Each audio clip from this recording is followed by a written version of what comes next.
இருக்கிற முன்னணி ஆர்டிஸ்ட்னா அது விஜய், அஜித் தான்.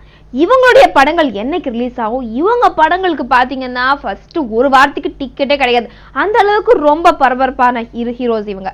இப்படி இருக்கும்போது இவங்களுடைய ஒரு படத்துடைய கதை லைட்டா நமக்கு தெரிய வந்துச்சுன்னா அதை விட சுவாரஸ்யமான விஷயம் வேற என்னங்க இருக்க முடியும்? ஆமாங்க, நம்ம விஜயோட புலி படத்தோட கதை கரு என்ன அப்படிங்கறத பத்தி சில விஷயங்கள் நமக்கு தெரிய வந்திருக்கு. இந்த படத்தோட கதை என்னவா இருக்கும் அப்படிங்கறது யோசிச்சு பார்க்கும்போது படம் ஒரு ஹிஸ்டாரிக்கல் பீரியாடிக் பிலிம், கொஞ்சம் காமெடி எல்லாம் கலந்து அவரோட சிம்புதேவனோட அந்த ஸ்டைல்ல இருக்கும் அப்படின்னு சொல்லி எக்ஸ்பெக்டேஷன் இருக்கு. இது எல்லாத்துக்கும் மேல இந்த படத்தோட கதை என்னவா இருக்கும் அப்படின்னு பார்க்கும்போது கதையில என்னங்க இருக்க போகுது, அதை நம்ம விஜய் ஒரு மன்னர், அப்புறம் மகாராணியார்னு பார்க்கும்போது ஸ்ரீதேவி, அப்புறம் அன்சிகா இவங்க எல்லாம் இளவரசியாரா வராங்க. அதான் கதையா இருக்கும், அதை வச்சு ஏதாவது பண்ணிருப்பாங்க அப்படின்னு சொல்றாங்க.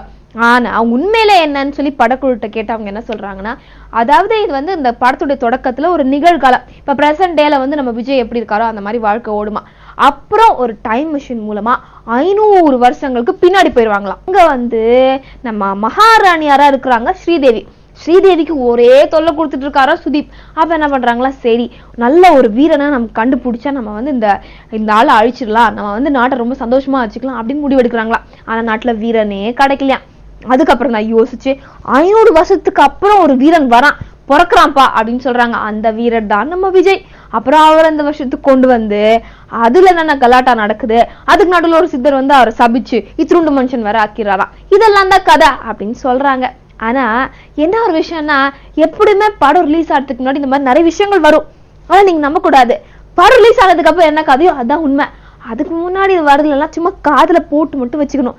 நான் எப்படி போட்டு வச்சுக்கிட்டேனோ அது மாதிரி. என்ன நான் சொல்றது சார், நான் கரெக்டா சொல்றேன்னா? இல்ல சார், அதான் சொல்றேன். டோட்டலா எல்லாத்தையும் அதை எப்படி சார் ஸ்டோரி எப்படி சார் இங்க சொல்ல முடியும் சொல்றேன் சார். கரெக்டா தான் சொல்றாரு அதானே சார்? ஆமா அதேதான். பிரேக் போயிடலாம், பிரேக்.